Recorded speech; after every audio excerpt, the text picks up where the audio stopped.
જામનગરમાં ભૂમાફિયાઓએ ખેડૂતની જમીન પર ગેરકાયદેસર કબજો કરવાનો પ્રયાસ કરતા ખળભળાટ મચ્યો છે। એટલું જ નહીં, ખેડૂતે પોલીસ તંત્રની કામગીરી સામે પણ સવાલ ઉઠાવ્યા છે।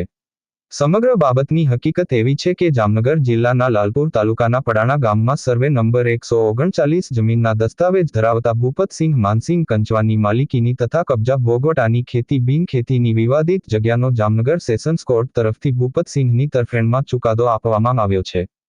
કોર્ટના ચુકાદા બાદ પણ ભૂમાફિયાઓ જમીન પર કબજો કરવાનો પ્રયાસ કર્યો હતો।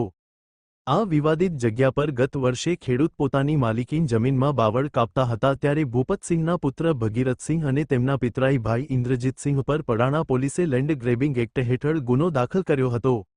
જો કે કોર્ટ સમક્ષ જમીનના માલિકીના દસ્તાવેજ રજૂ કરતા કોર્ટે બંને ભાઈઓને જામીન આપ્યા હતા। એટલું નહીં, ગત 25 મે 2025ના રોજ જામનગર સેશન્સ કોર્ટે ખેડૂત ભૂપભાઈની તરફેણમાં ચુકાદો પણ આપ્યો છે। તેમ છતાં હજુ સુધી ભૂમાફિયાઓએ જમીનનો કબજો કરવાનો પ્રયાસ કરે છે। આથી સમગ્ર બાબતે હવે ખેડૂત આગામી દિવસોમાં મુખ્યમંત્રી, ગૃહમંત્રી, કૃષિ મંત્રી રાઘવજીભાઈ પટેલ સહિત નેતાઓ સમક્ષ રજૂઆત કરવાની તૈયારી કરી રહ્યા છે। બાઇટ ઇન્દ્રજીતસિંહ ભટ્ટી।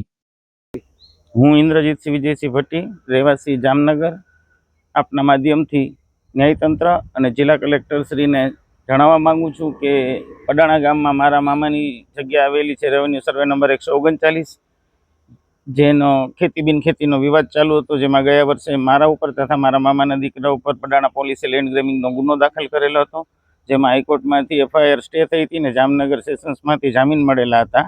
અને ગત તારીખ 25 મેના રોજ જામનગર કોર્ટે અમારી તરફેણમાં ચુકાદો આપેલ છે અને પ્લોટ ધારકોને અંદર પ્રવેશવાની સખત મનાઈ ફરવામાં આવી છે, જેનો હુકમ તપાસનીશ અધિકારીશ્રીને પણ બજી ગયો છે અને પડાણા પોલીસને પણ અમે આપેલો છે।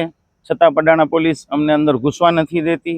પ્લોટ ધારક ભૂમાફિયાઓ છે એને ખુલ્લેઆમ સપોર્ટ કરે છે, એના વાહનો અમારી જગ્યામાં પાર્ક કરેલા છે, જેની અમે ફરિયાદ કરવા જઈએ છીએ તો અમારા ઉપર ગુનો દાખલ કરેલો છે। તો હું આપના માધ્યમથી ફરીથી ન્યાયતંત્ર અને જિલ્લા કલેક્ટરશ્રીને જણાવવા માગું છું કે આ બાબતે તાત્કાલિક પગલાં લે। ધન્યવાદ।